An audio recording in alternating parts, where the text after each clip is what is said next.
So let's talk about the electron microscope in the last regarding the microscopy. And in the electron microscope, you should know that there is no light used. What is being used?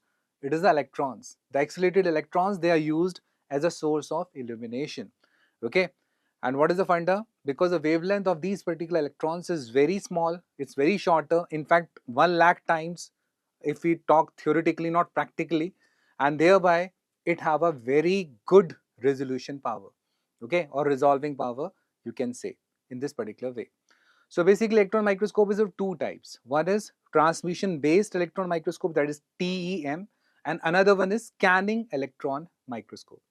Okay, so first of all, we will discuss up this transmission electron microscope, and in that you need to know certain things, that you need to prepare the specimen. Means in the electron microscopy we need to prepare the specimen.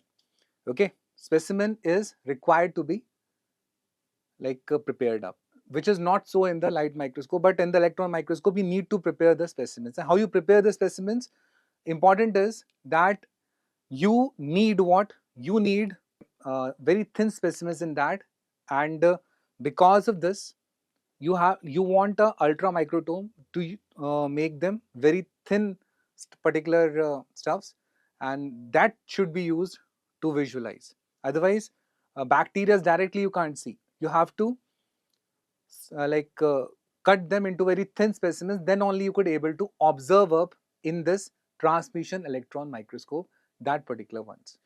So basically, what is this preparation and how does this preparation happens? It happens with the help of certain steps like fixation, okay, dehydration, besides that embedding and slicing. Okay, so now what is this particular fixation? With which particular thing you fix? Fixation is being done of the cells using certain aldehydes. Which aldehydes? Glutaldehyde.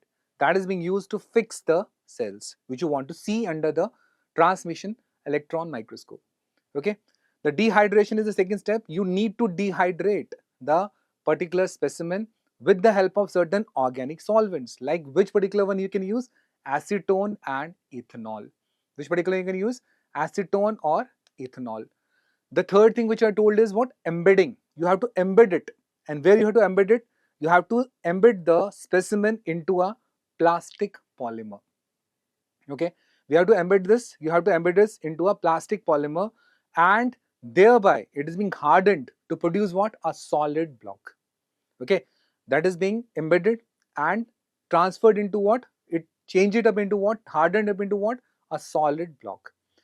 And mostly plastic polymers, they are water insoluble, and that's why we say that dehydration is a very important step in the electron microscopy that should be done. So that's why we need to dehydrate with the help of these acetone or ethanol properly. Okay, that like mandate the dehydration step before the embedding.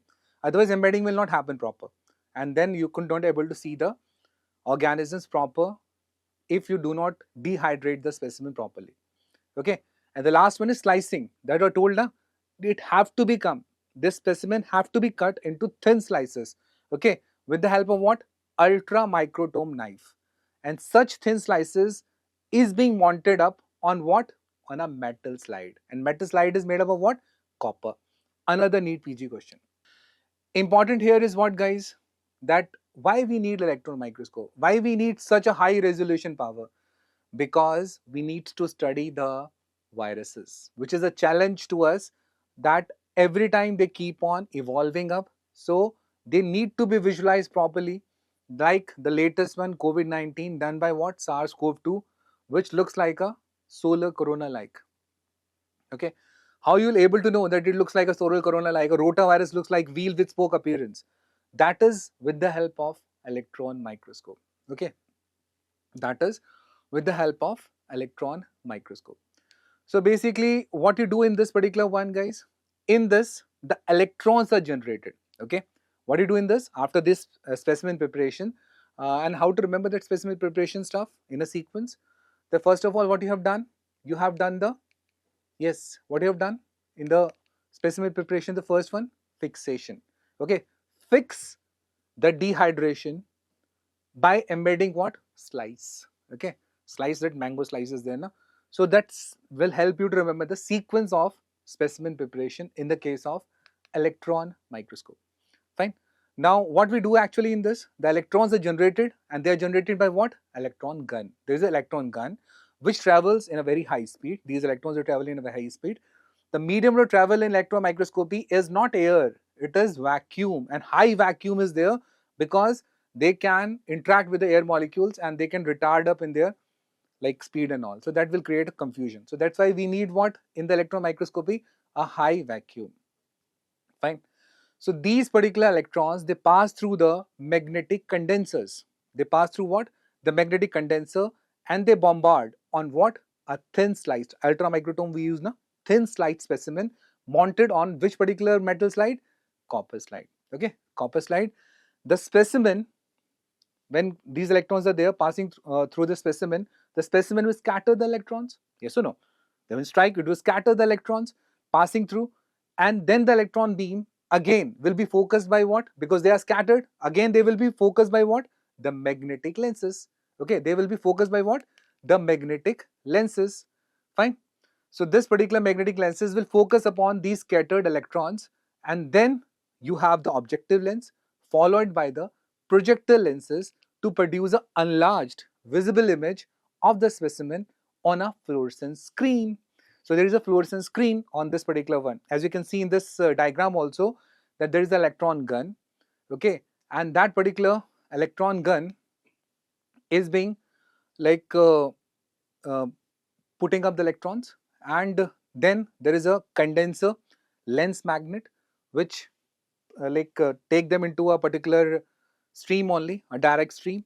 Then they strike up the specimen. Okay, then they strike up the specimen and they get deviated, these electrons, but they are kept into a particular line by what? Objective lens magnet. And then you have another one which is termed as projective lens magnet, and later on the final image is formed upon what? On a photographic film. Okay, fluorescent screen. So important takeaways from this particular stuff is what? That instead of light, what you're using up here? Electrons. Okay, another thing is that the specimen is sliced and it is being mounted on what? A metal slide. Which metal slide? Copper slide. Okay, which type of vacuum is needed? High vacuum is needed. Not in the air you can do that. Okay, and there is a fluorescent screen on which they bombard and they produce the final enhanced, enlarged, visible image. This is the basis of transmission electron microscopy. So let's see some differences between the light microscope and electron microscope which can be asked from you.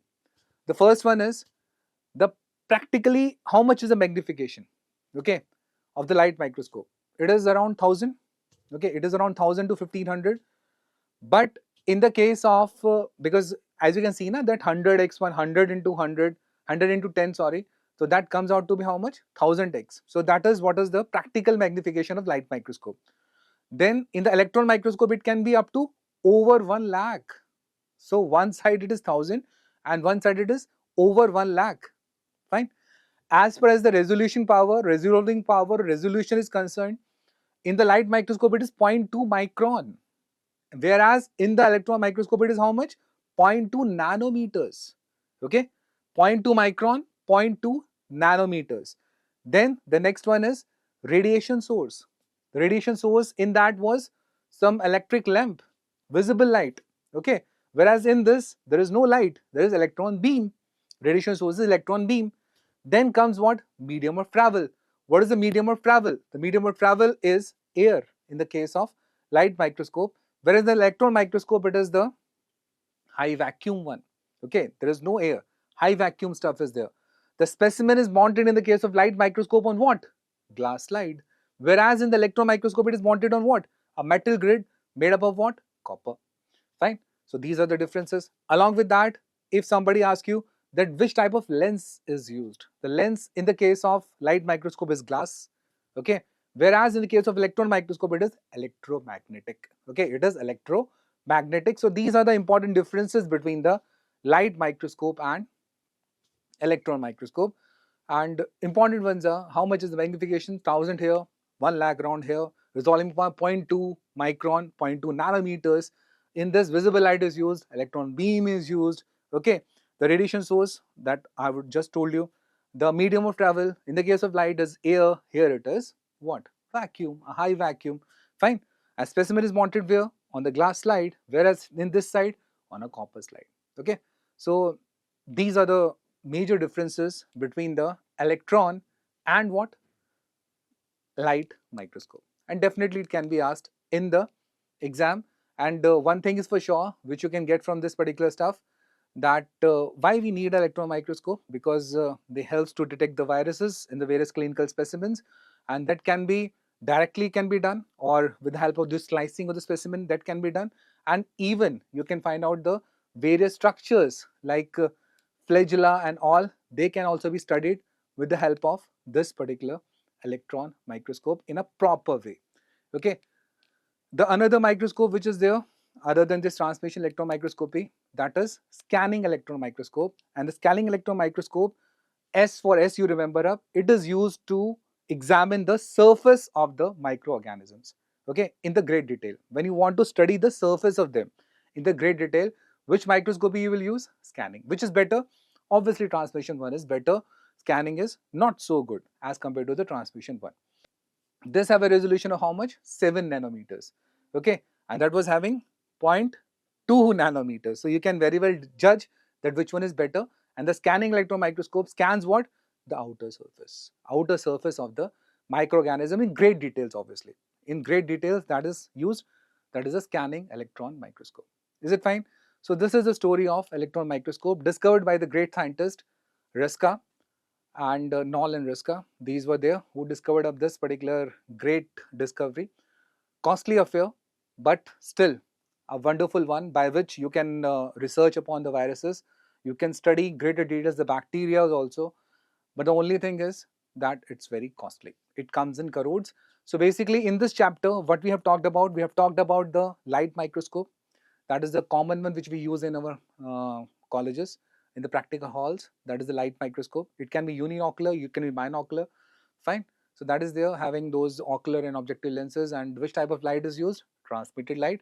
Then you have this dark field microscopy. The dark field microscopy, which type of light is used? Reflected light, and dark field condenser is there in this, and because of which the reflected light comes. Okay, and that is being used to visualize what? Spirochetes. Second point.